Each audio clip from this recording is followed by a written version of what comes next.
All right, well, let's get started. Good afternoon, everybody. Welcome to 3 Steps to Avoid Random Acts of Marketing and Sales. We'll caveat that with. We got quite a bit to go through in 55 minutes, so we're gonna go ahead and jump right in. This session is being recorded. There have been some resources put in the chat window already. So the email should have been sent out this morning with the workbook for today's session, but I've also linked to it in the chat. You'll see there, it links to a box folder where you can view and download the workbook. I've also put links to the Sales and Marketing Alignment Research Report.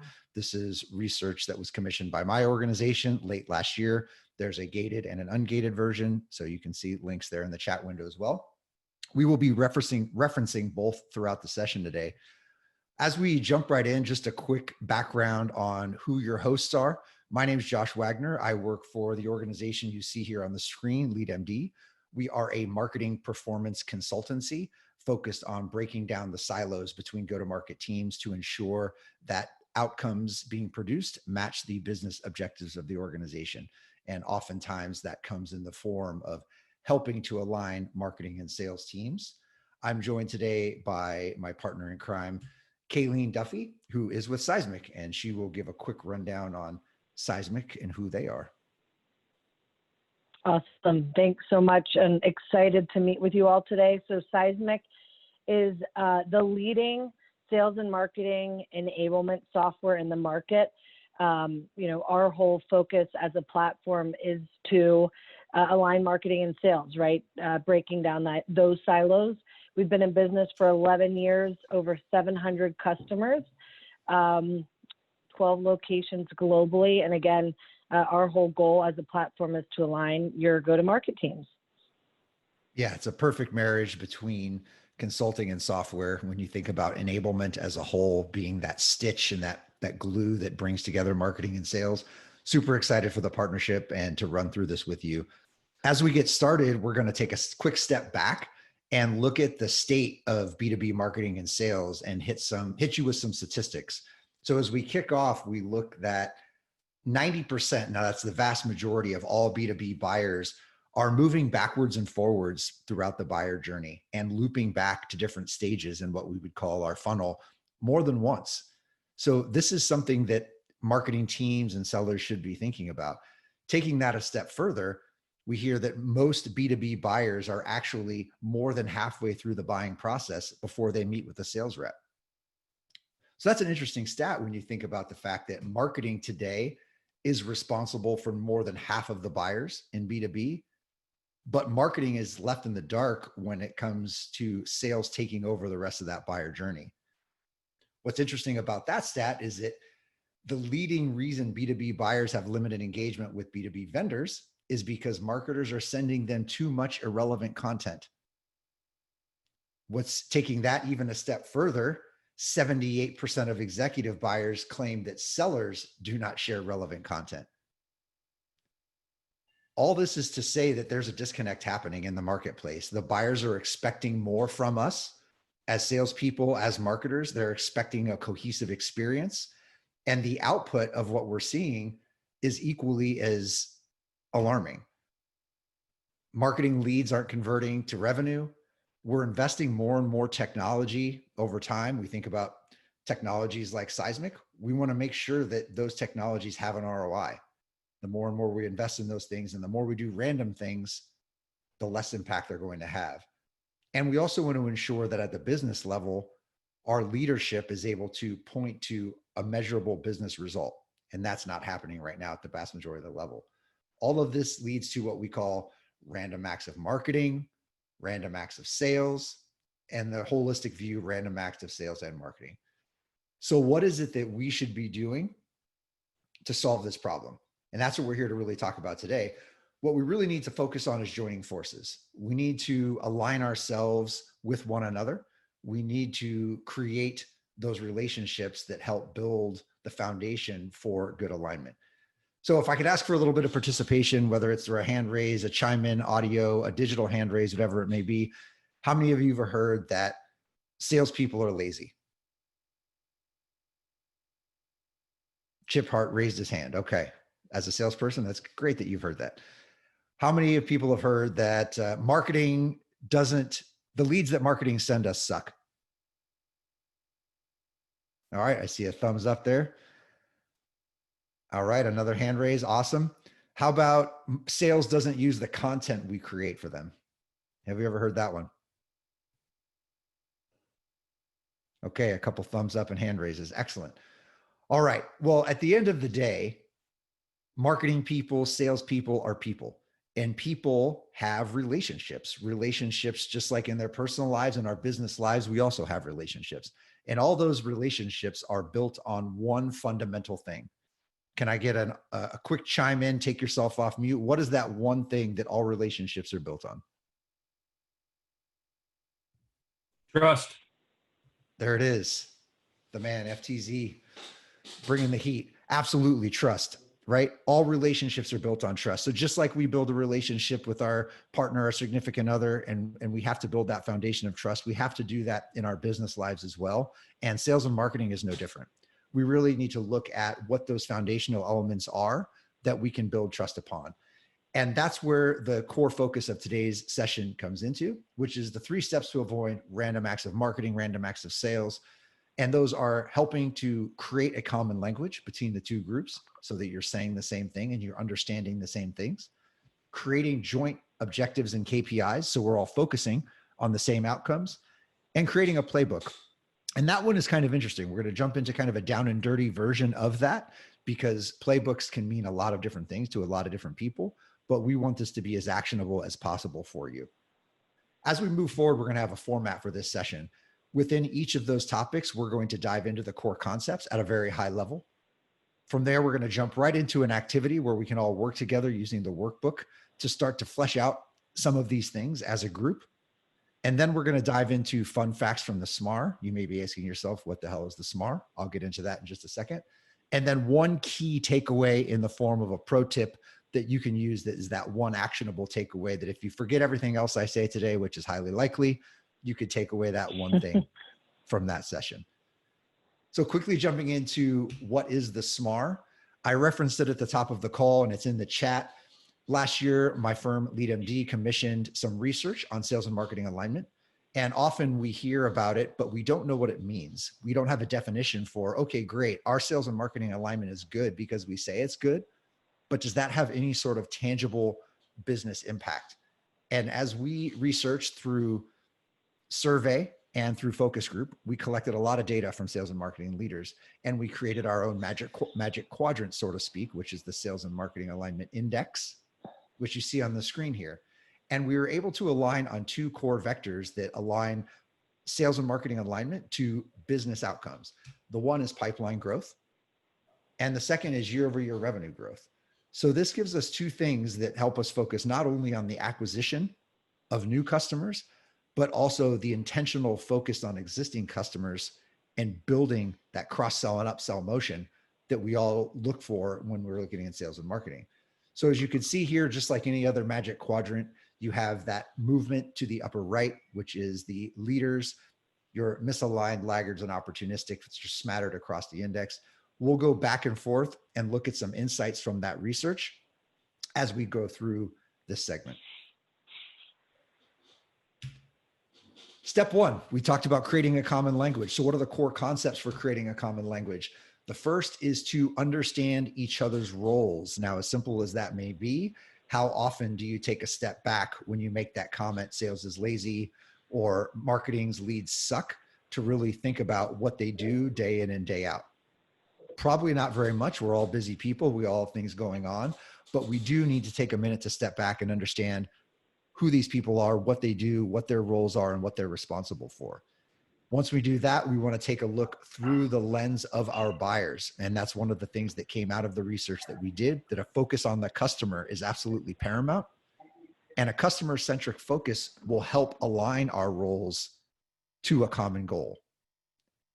Once we've done that, we can take a look and create key terminology and definitions for one another that we agree upon. Now we're not just saying, I always go back to the serious decisions waterfall. It's one of those things that a lot of people recognize, right? And there's that idea of inquiry, MQL, SQL, all that kind of stuff, right? Well, the MQL is always one of those sticking points that we hear with a lot of customers. Well, we're sending 100 MQLs per month, but sales doesn't do anything with them. Well, do you both have the same definition of what that MQL is, that marketing qualified lead? Do you think it's what they think it is, and vice versa? So creating those common definitions throughout your entire buyer journey is super important. And then once you have those agreed upon definitions, it's super important to be able to set SLAs for one another so that you can hold one another accountable. Accountability is key in any type of relationship, whether it's a personal relationship or a business relationship. That trust to hold one another accountable is super critical. I'm going to stop sharing my screen here and give Kayleen the opportunity to jump into the workbook, and we'll dive into our first exercise, because this is an opportunity to start thinking about things like understanding each other's roles very, very critically.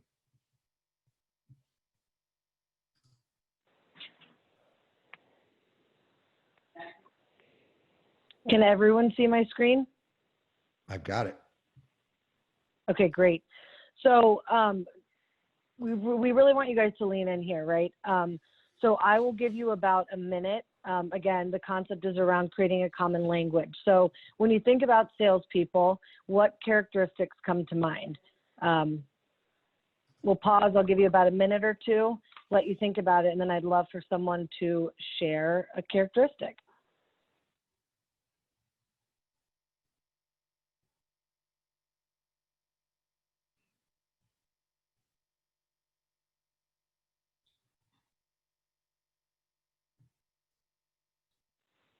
It's not quite a minute, but does someone want to come off mute and share a characteristic when you think of a salesperson?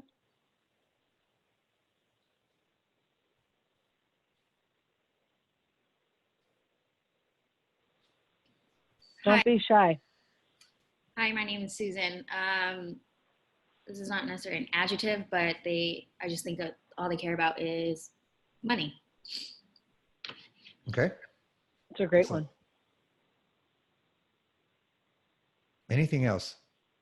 Aggressive. Like it?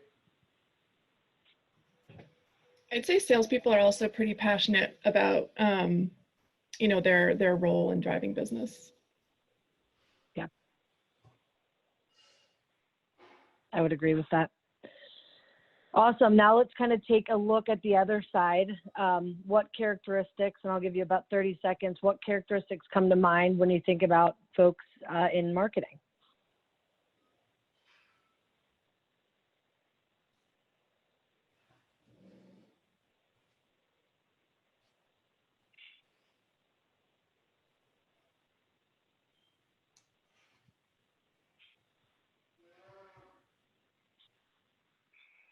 Anyone want to get off mute and share a few characteristics for the folks on the marketing side?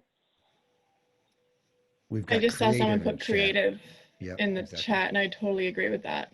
Yep. I would also say resourceful, wearing multiple hats when necessary. Excellent.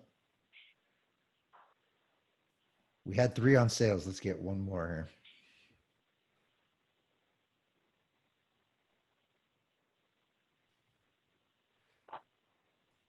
I like chips, strategic. I would agree with that in the chat. Awesome. Great, and thanks for everyone that's participated. Obviously, you all have access to this workbook and some of the sources where we've gotten these studies, but I think this is really interesting, and we'll do another exercise after we take a look at this. But the sales and marketing executives' perceptions of marketing traits are mostly aligned with a few key outliers. So if you look at this, this is pretty positive, right? If you look at how, from an alignment perspective, how folks in marketing and sales are viewed and kind of some of the adjectives that describes them. Josh, I don't know if there's anything you wanted to focus on here as well, but again, you guys have access to this report. Yeah, I think the thing to really drill into and home in on is the fact that there are mostly positive sentiments for one another. Yep. Now, especially even in this small group here, we've got marketing being described as creative, resourceful, and strategic. To me, that's all very positive. And I know a couple salespeople chimed in there Absolutely. with words. Now on the sales side, passionate is super positive. Money motivated and aggressive. I don't know the full intent behind that. I think that could go one way or the other, but certainly there's truth to both. But understanding that, I do think that comes back to what the focus of this exercise is, which is understanding one another's roles. Now, I'm taking the role here from the sales standpoint. When you think about money motivated and aggressive, those things are fairly tied to one another. And it has to do with the world in which they live, which is very much focused around hitting a number.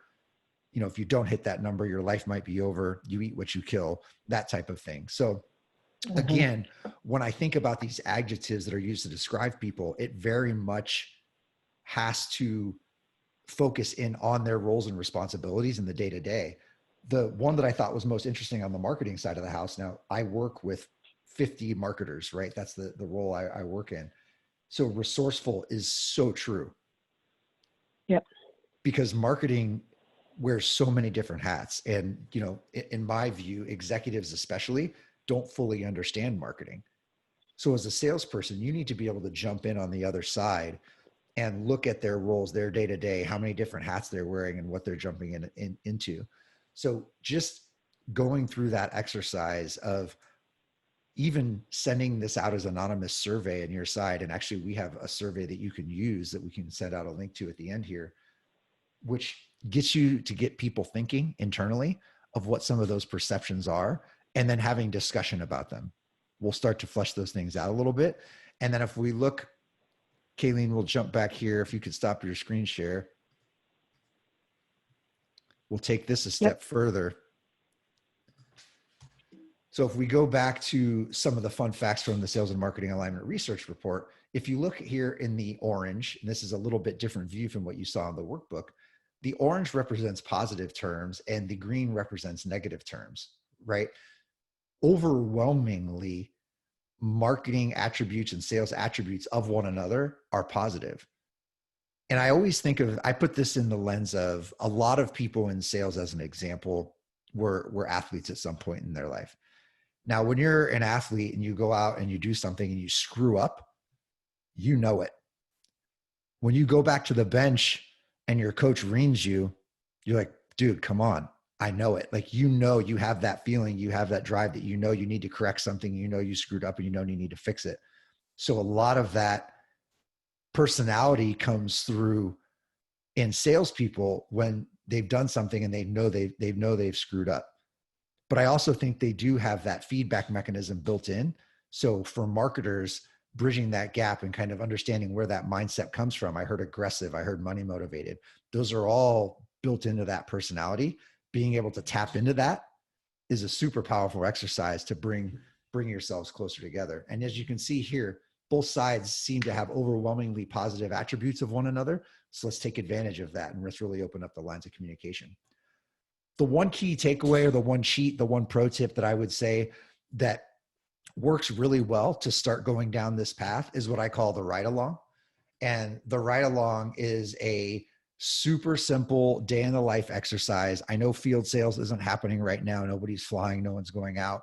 So if you can, when that all opens up, go out on a field sales trip, do it as a marketer. But for now, hop on some calls, listen to chorus or gong recordings, whatever it may be, and get yourself inundated in the day of the life from a marketing standpoint. From a sales standpoint, do the same thing. When there's a campaign launch, this is always a big one, right? If it's a campaign for a webinar or something like this that we're putting together, the salespeople that are on this call had to collaborate with marketing in order to put this event, this very small event together. And it took hours worth of work.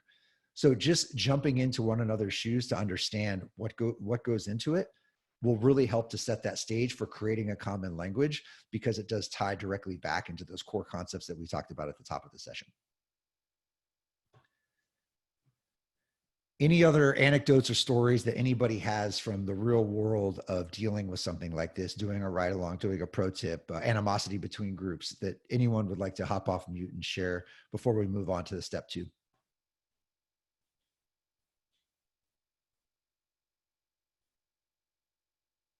Okay. All right. Well, the next piece then is creating joint objectives and KPIs, and sticking with the format here. The core concepts are 4 items as well.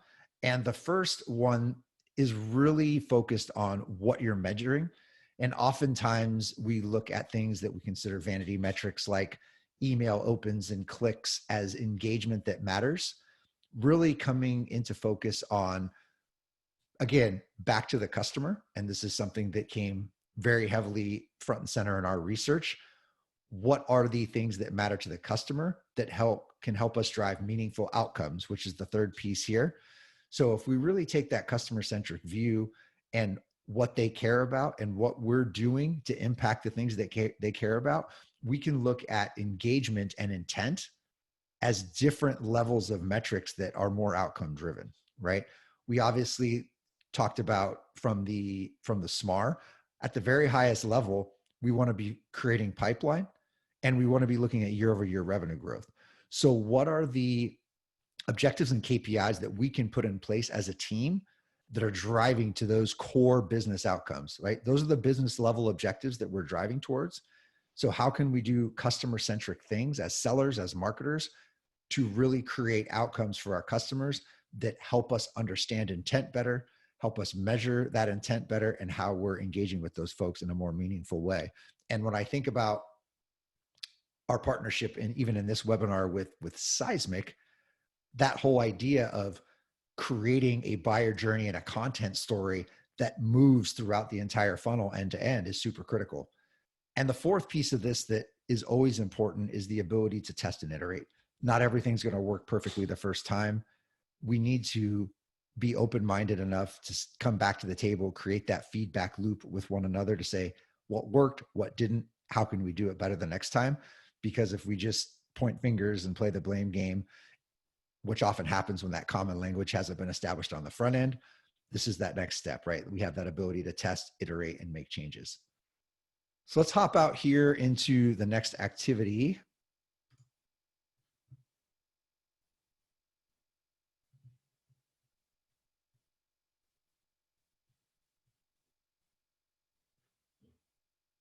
Can everyone see my screen? Yep. Awesome. Yep. So let's take a few minutes, and I'll give more than just 30 seconds this time, but let's rank these KPIs from most important to least important. And as you think through this, I would love to hear someone on the sales side of the house and then someone on the marketing side of the house to understand where the overlap is and understanding the perspective from both. So I'll give you guys a few minutes to run through this.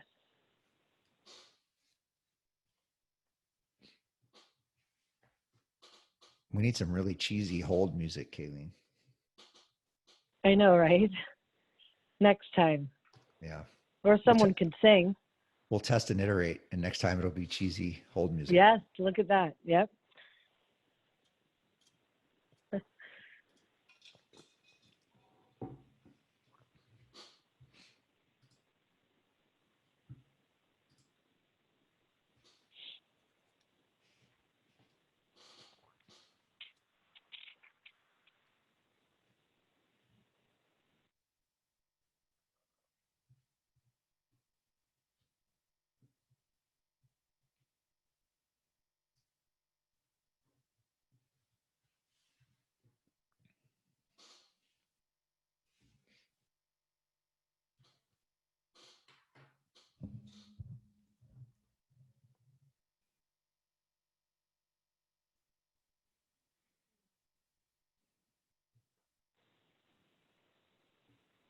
Give you guys a few more, maybe one more minute. Yeah, this is a good one. This is a fun exercise because it gets to understand what people think about prioritization of things that you can measure. Absolutely.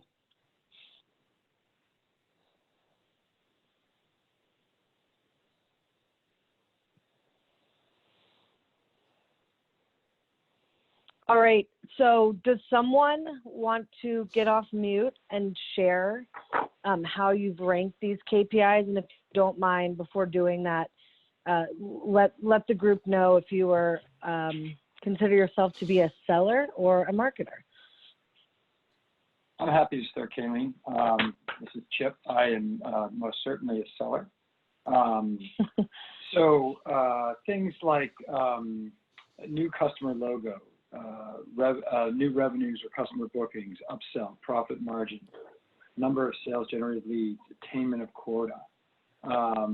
Those were the ones that I ranked higher than things like number of sales generated leads, number of marketing generated leads, meeting department or budgeted goals, company brand awareness. But as I'm reading this, I also understand that they all feed into, the things that would be most important to myself. Awesome. Thanks, Chip, Chip. it's interesting. I'll chime in there. And I think as a seller, my thought on this has changed a little bit throughout my career, but I do think the company brand awareness is pretty high for me. I think to your point, it ties into, I think the better brand awareness your company has, to me, ultimately that impacts the customer wins and sales and quota attainment. So that's a great point, as does customer satisfaction as well. So I agree with exactly. That. They're all number one. Anyone want to share from a marketing perspective? Love for someone to chime in.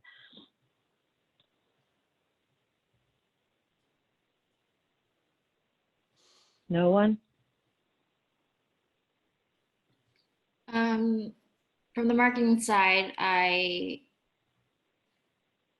revenue is still important to me in terms of hitting our goals or our monthly goals. But in order to get there, we care about the number of marketing leads, the lead quality that we provide, and the number of opportunities that we send over to the sales team in order to influence that revenue in the end.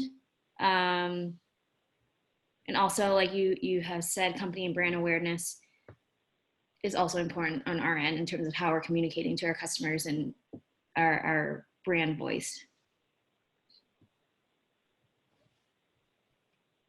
Thanks, Susan. That's great. Awesome. All right. And just last point, I think we challenge everyone on the line to go back and maybe do this exercise with someone on the sales side or marketing side, depending on where you sit. But ultimately, right, these KPIs have to align to the main objective of your organization. So again, we hope that you leave today with wanting to go through this with your counterpart on the sales or marketing side, and again, making sure that it aligns to what your company is trying to achieve during your fiscal year. So Josh, back to you. Yeah, absolutely. And if you take off the screen share really quickly, perfect. I love that both Chip and Susan brought up the idea of brand awareness. And that was something that was resounding feedback that we got from, especially from the focus groups when we put together this research, was that brand awareness was very, very important to sellers. And you may not think it as much, but this is the way I think about it. And if anyone has any other feedback on that, let me know. How much easier is a cold call, as an example, if you pick up the phone and somebody's already heard of your company and you already have that sort of business level awareness of who you are and what you do. Now, Kayleen, we're going to take a little bit of a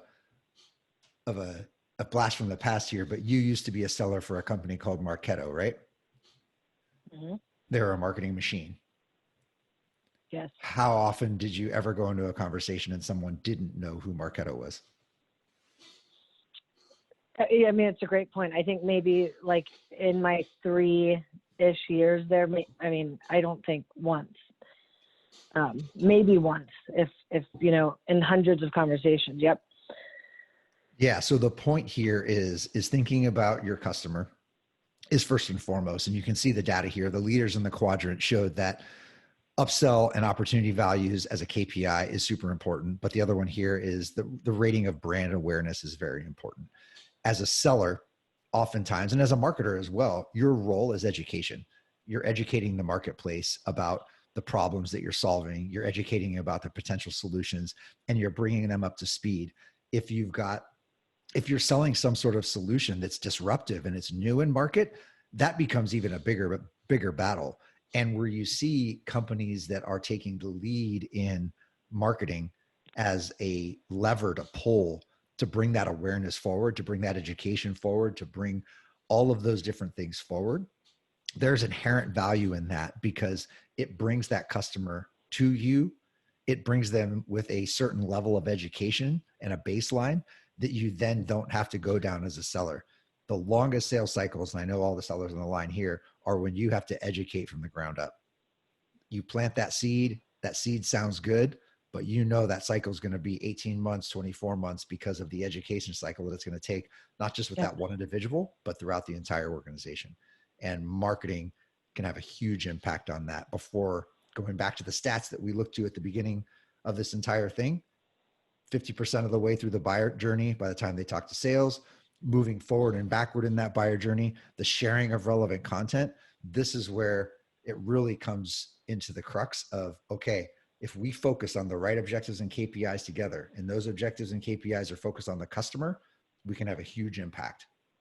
So that was the crux of what this session was about. As I mentioned, I'll always leave you with a pro tip or that one thing that you can do. And for me, this is a buyer journey map. The marketers on the line likely have either done this before or going through the process or have iterated on this process dozens and dozens of times. Sellers, I don't know how many times you've seen a buyer journey map really come to life. Here's an overly simplified version of one, but essentially looks at the different stages of the buyer journey across the top, which would be your x-axis, and down the side, the y-axis shows some different things that are happening in each of those stages, everything from the emotions of the individual down to the needs or intent that they're showing at those particular pages in the cycle. We're actually going to revisit this as we look into our third step because it's a great tool that can be used not only to create objectives and KPIs. You think about mapping this buyer journey. Now you can start to put very specific metrics to all of these areas of the funnel. And as we look at creating a playbook, which is our next piece of the puzzle here, we could start to think about who owns what during those areas of the customer journey. The core concepts of creating a playbook are very, very foundational, not only to marketing, but to a fully fleshed out go-to-market strategy, as I would think about it. So audience matters. What marketers can do here to be the most impactful is help sales understand very deeply the audience. Oftentimes marketing teams put in tremendous amounts of effort into market research, audience research, segmentations, personas that doesn't get translated and operationalized to the sales team. And then on the flip side, the sales team is gathering that ground level intelligence via field visits or phone calls. There is an opportunity to validate some of those things that they've learned through research and help to really drill into the audience that matters and where we want to focus. Once we understand our audience, we can really understand what the message is that we should be delivering to that audience. It's not a one size fits all. There are different people. As we've seen throughout the last decade, members of a buying committee are starting to expand. It's very rare that you sell something, unless it's a very transactional sale, to a single buyer. Oftentimes the buying committee is growing from 3, 5 to 7 individuals. Understanding that full complement of the buying committee and what message is right for them is super important. And then really the crux of some of those stats that we saw at the beginning, the content. What content are we sharing and when, and on what channel? That becomes a part of sales, really becomes a part of the channel mix. You know, what content does sales share? What content does marketing share? Does marketing continue throughout the entire journey? It probably should. And that really looks at the life cycle of that customer. As we saw, they move forward and backwards, but we need to understand what that movement looks like so that we can identify what maybe has moved someone back to a point where we thought they were further along in the cycle than they were, and they've moved backwards. So the core concepts here by creating that playbook is really focused. And that's why we transition from that buyer journey map into this, because that buyer journey map is the focus of what we want to do in that playbook development. Before we jump into our activity, I'm going to talk a little bit about the sales and marketing alignment report. And there's some interesting things here. The first is the leaders in the index focused on intentional internal alignment. And a lot of that intentionality was focused on proximity. Well, we are not in a situation now. This research was obviously done before COVID and offices being shut down, people not being able to physically sit with their counterparts. So that proximity piece is becoming more and more of a challenge, which highlights and amplifies the fact even more that we need to focus on creating that intentional alignment through sessions like this, through Zoom calls, through GoToMeeting calls, whatever it may be. We need to try to personally connect with our counterparts as much as possible. Phone calls are great, but I do think there is something about seeing the face of your counterpart and being able to read body language, read their facial expressions, read some of those things. So let's do all that we can to recreate that intentionality when we don't have proximity to rely on. The other key focus that came out of the research, and I think this one is super important because it can be done regardless of it's remote or not, is creating and managing budgets together. And this doesn't happen as often as it should. And when you think about budgets, you think about events, which live events aren't happening right now. But oftentimes, how many times have you heard, oh, marketing's putting on this event and I have to go be a booth jockey, right? The sellers go there and things like that. I know I've been through that in my career. Nobody likes that. But when you create and own that budget together, it forces that alignment because you think about spending habits together. You think about where the value is. You think about the customer and what engagement we're trying to get from them and what outcomes we're trying to produce as a result. We're going to mix the pro tip here with the activity. And I'm going to just do a quick grab here. But the pro tip is create a racy. For those of you that are familiar with a racy, you have already seen something like this before. For those of you that aren't, it's basically an acronym for responsible, accountable, consulted, and informed. And what we want to do to create a down and dirty playbook in this example is we want to map our racy to the buyer journey. So for those of your marketing organizations that have already created a buyer journey map that looks somewhat similar to what you saw on the screen a couple of slides ago, this is an opportunity to just apply a simple racy model to that buyer journey map, and it gives you a down and dirty version of a playbook. Playbooks can get very complicated. They can get very operational and tactical. What we want to do here is create something that's very easy to operationalize.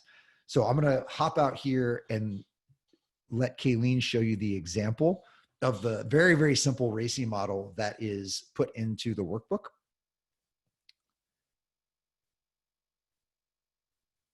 Perfect. Super simple. Sorry, I was on mute. No, not a problem at all. Super simple, right? I mean, you can make racies very complex. There's actually a sample linked in this document that you can link out to. It's the one that you saw on the slide there.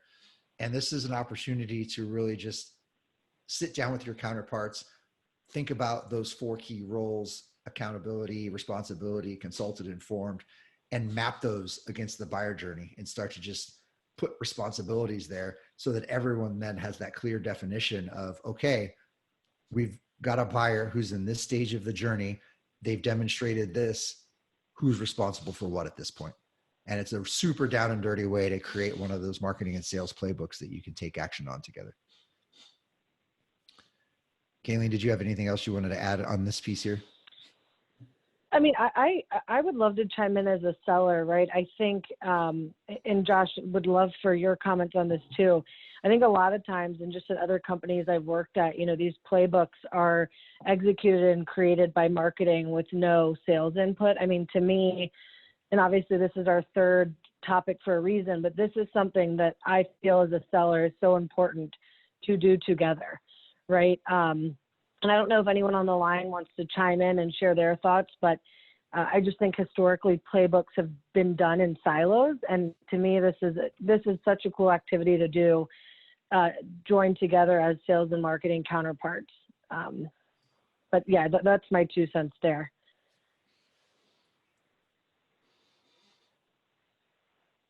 Any feedback? Has anyone ever gone through a playbook exercise or a racy exercise internally?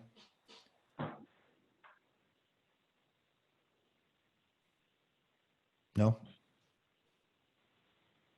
Susan gave us a thumbs up.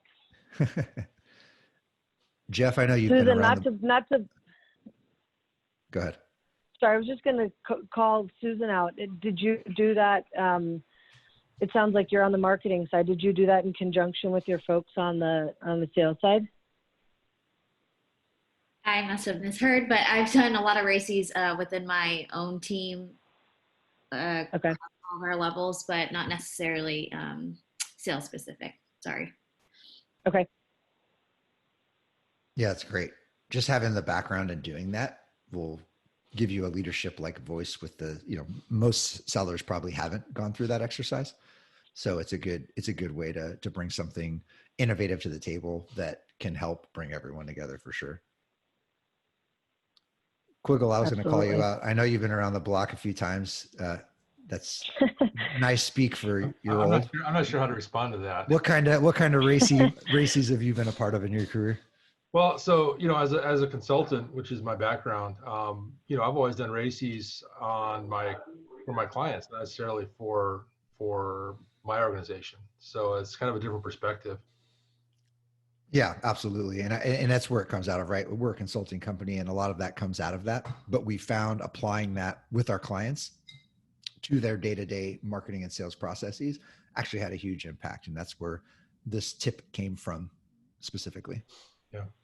Well, they are very useful, and certainly they help to, just really center you about who's responsible for doing what. And you kind of get away from this everyone pointing fingers at everybody else as far as, oh, weren't you supposed to do that? No, you were supposed to do that. Well, I mean, this actually lays it out and says, okay, here's who's going to do what, and who's going to review it, and who's going to be accountable for it.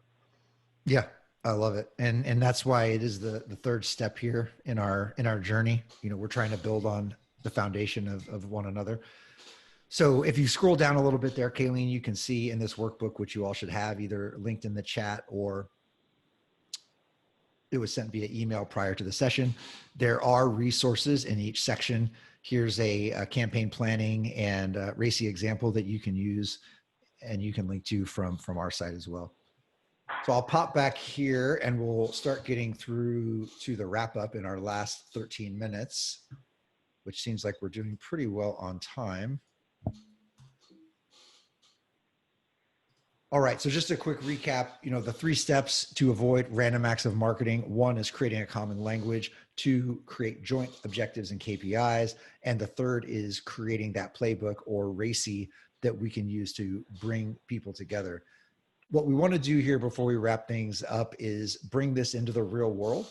This all sounds really good in theory, but what we can always do is bring a customer example to the table. And Kayleen was nice enough to bring to the table a story with Thomson Reuters, and she's going to share that with us and how that was solved by using some of the steps that we talked about today.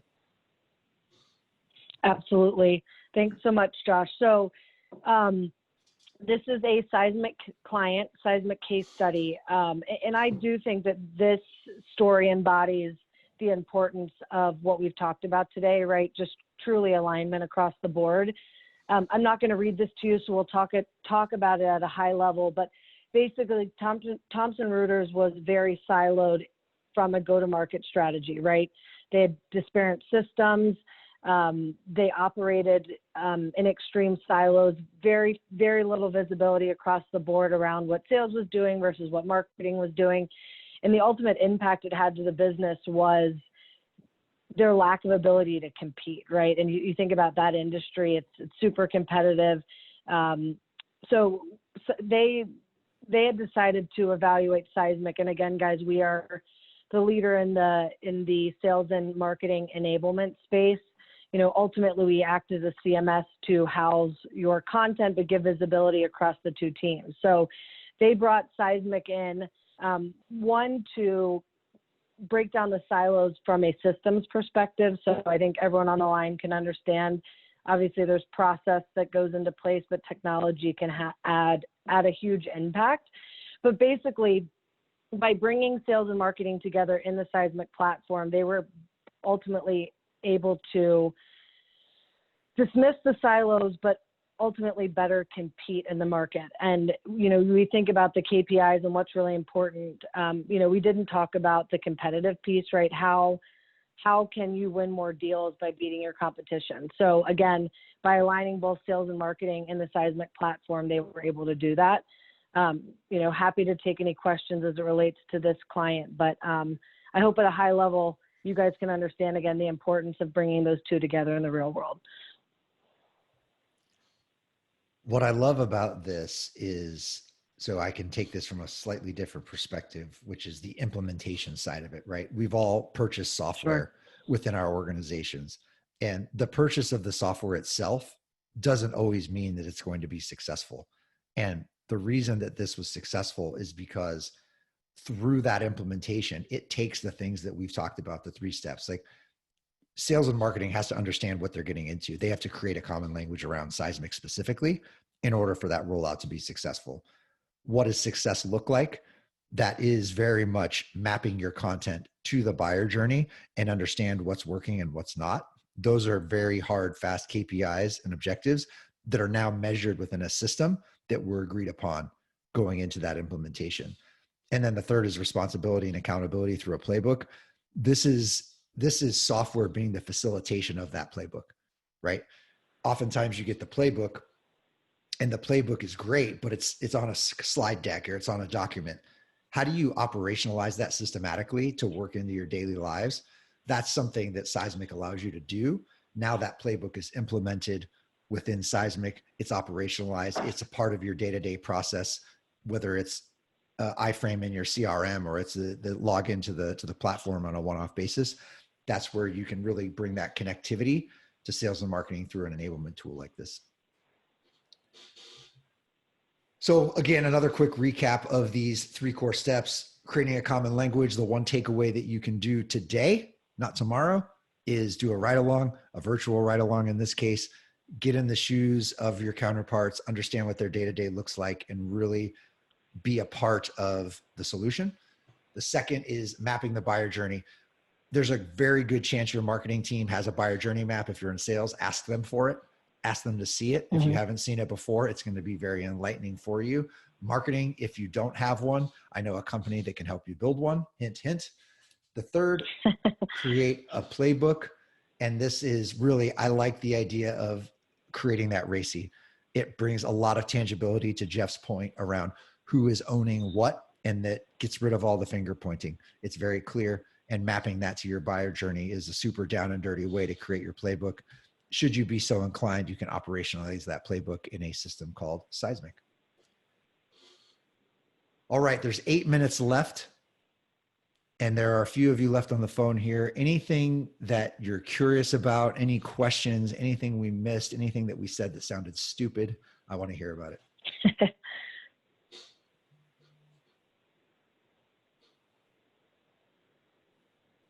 All right, we don't sound stupid. That's great. Unless you just don't want to tell us, and then you can tell us on LinkedIn when we post the video clips. Right. Yeah. All right. So if you need to find me, it's very simple. I'm Josh at leadmd.com. That's my cell phone number. So if you want to spam text me, you certainly can. And I do post a fair amount of content on LinkedIn. I have 2 different video series and podcasts. One is focused on sales and sellers called the Love Selling Hate Sales podcast. The second is the Tribe Digital Marketing series focused on bringing the best and brightest of marketing tactics and strategies to our audience. So you can check out both of those, and you'll find them on LinkedIn as well. And my counterpart. Yes, you guys can reach me at kduffy@seismic.com. There's my cell. Just like Josh, happy to take texts. I am not as content heavy as Josh on my LinkedIn, but I definitely reshare some of the stuff that he posts. But yeah, hope to hear from you guys. Awesome. Well, thank you for taking about an hour out of a Thursday afternoon. I know you have a lot of things to do. We really appreciate your time, and the recording will be sent out via email. I will cut it down and post it on the Tribe Digital Marketing Series YouTube channel so you can share it out and consume it as needed as well. And we will talk to you again soon.